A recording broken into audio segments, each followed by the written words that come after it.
Wow, I am so happy that you're able to make it again this week. Welcome back to this week's episode of Closed by Mo. My name is Mohammed. I am a real estate investor. I'm a host of this YouTube channel. I'm also a realtor, and I love talking about real estate. In this week's episode, we're going to be talking about the 5 things you should absolutely, definitely, most likely never tell your real estate agent when you're thinking about selling your home. So without further ado, let's jump right into this. But wait, before we actually continue, why don't you go ahead and scroll down if you don't want to watch this whole video and you want to just read the blog post about it. I will post the links in the description below. I'll also post the links to all my social handles so you can also check me out that way. Maybe like or follow and subscribe to this YouTube channel if you're loving it. All right, so let's actually jump in now.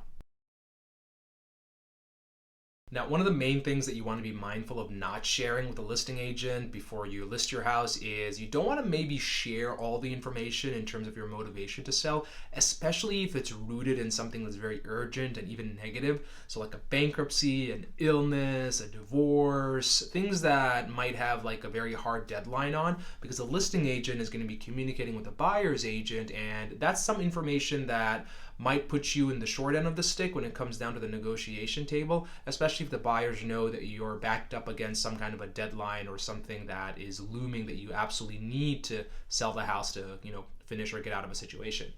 The second thing to never tell your listing agent or any agent is that you're only interested in certain buyers. And what I mean by certain buyers is anything that will make the agent violate the Fair Housing Act. So there are protected classes of people that you can absolutely not discriminate against when it comes to real estate.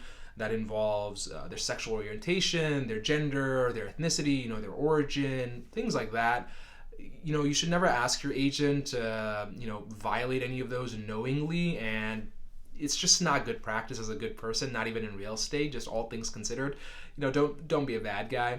The third thing to never tell your listing agent is that you're not in a rush. Now, it might sound like this might be a good thing to tell your agent in terms of not feeling like you have any kind of urgency going on.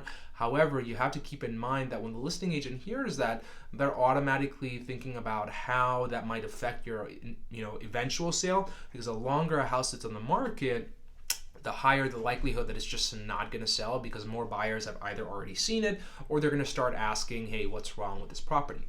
The fourth thing to never tell your listing agent or to tell your agent is that you'll only be available to show the house when you're available and when you're free, because that severely, I would say, limits the amount of time that the agent can dedicate to showing your house to potential buyers. And the less showings you give to your property, the less offers you're going to get. And the less offers you're going to get, the less likelihood that anything is actually going to close and that you'll be able to sell your house. The final thing to be super mindful of not telling your agent is that you're not going to go below a specific number. I think it's a double-edged sword here, because obviously you want to stand your ground if you want to get the value for your house. However, you have to understand that if you're using a listing agent, their responsibility is to sell your house at the market value, and the market value is not determined just by sellers, which is you. It's also determined by the buyers and what price that they're going to be willing to pay for your house. So you want to be mindful of telling your agent that you're not going to go below a certain number, because that only discourages them from giving their full effort to helping you sell your house. With that, guys, I hope you really enjoyed this content. If you did, go ahead and drop a like or subscribe. It really helps with this YouTube channel, and I will see you guys next week.